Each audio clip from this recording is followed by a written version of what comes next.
Okay, Chester County has a lot of other historical information and people that were generally in this area of historical significance. What you see in back of me here, you see a blue and yellow sign. Now this iron sign is an older sign. It's probably one of the oldest Pennsylvania state signs in the area. Now this is a historical sign from 1909, and what it's dictating is that a woman who's named Indian Hannah lived in this area across the Vale, as they said, which would be probably where that flag is and where the playground equipment is today. Now Indian Hannah was the last of the Lenni Lenape tribe. Now these Indians were native to southeastern Pennsylvania, and their range extended far into Gloucester County, New Jersey, and Cape May County. Now the Lenni Lenape Indians were here when William Penn came over. They welcomed William Penn around when he came over to Chester and landed in Chester. They're interesting because they were a tribe. They were a peaceful people. They weren't a warring people. They were hunter-gatherers, and also they were migrant people. For most of the time, Lenni Lenape Indians during the summertime would migrate to the Appalachian Mountains, which is now Carbon and Monroe and Schuylkill counties.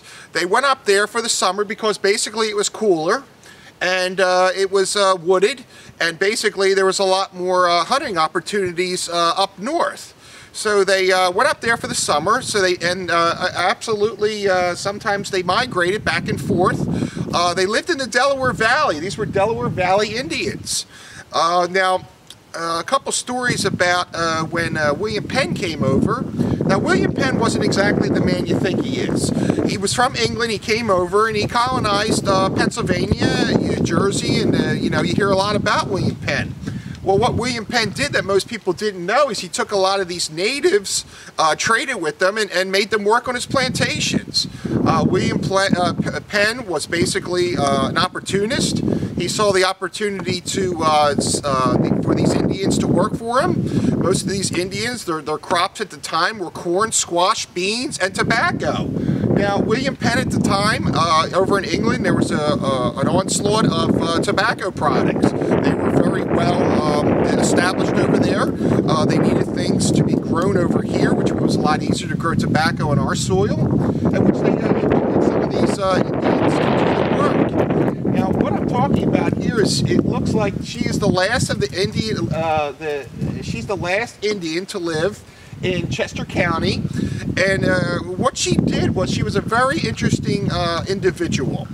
What she sold to the public, she sold baskets. She would weave baskets, and also she made brooms. A lot of these Indians were taught by their mothers how to make things out of local things, local stones, a lot of flint. There was a lot of different materials that they used. This woman in her probably late 60s or 70s was the last of her tribe. There was no more left in Chester County. She was the last individual. Now this has a very, let's just say, not a very nice ending to the story. She lived in a cabin right across here. Her husband died. She was married, most likely not to an Indian, but probably a local man. He died before she did.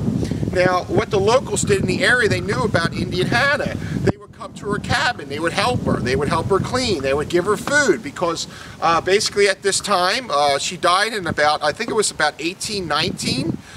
Indian Hannah was, she was by herself in a cabin. It had to be warmed by a stove. She needed to chop wood. There was a lot of things that needed to be done back then. A lot of the local inhabitants knew who she was. They took care of her. They looked after her, and she was basically one of the principal people in this area to be taken care of. Excuse me 1 minute.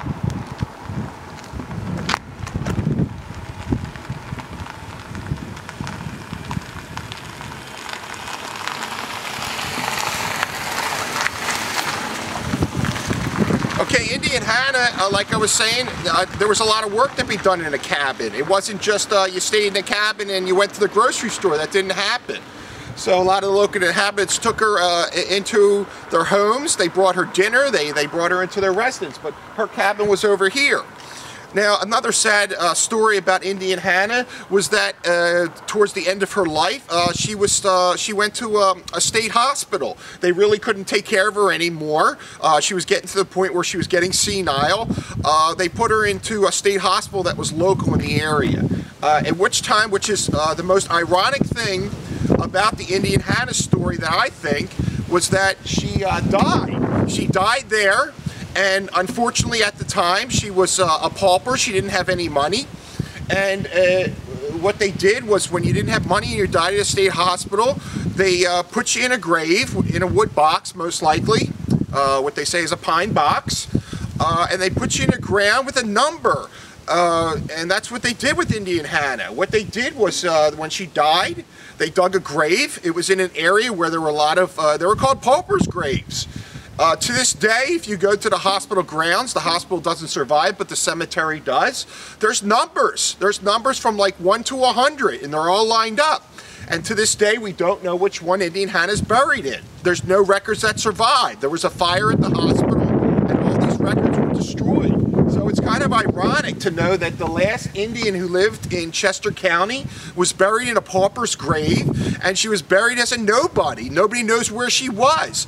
But in the long scheme of things, maybe that's how the Indians wanted to be remembered. They wanted to be remembered as people that never existed, which is sad because the English came into the area and during William Penn, and William Penn gave away a lot of the Indians' land. There wasn't very much land. And these Indians were assuming that William Penn would help them in trades, but they didn't. William Penn, like I was saying before, used the Indians for his own advantage. And it's ironic to see that, you know, the sign is old. It's just ironic that a woman of such stature, and being the last of her kind in this area, would be interned in such a way, put in a state hospital and put in a pauper's grave. But I just want to mention that this is Indian Hannah, where she lived. We're not too far from the Brandywine, and this is, I could see where this land is extremely beautiful. It probably looks exactly like it would have been back then, except for the homes. And I just wanted to say that the Lenni Lenape Indians were a tribe in this area. They were very well established, and this was the last of their kind in Chester County.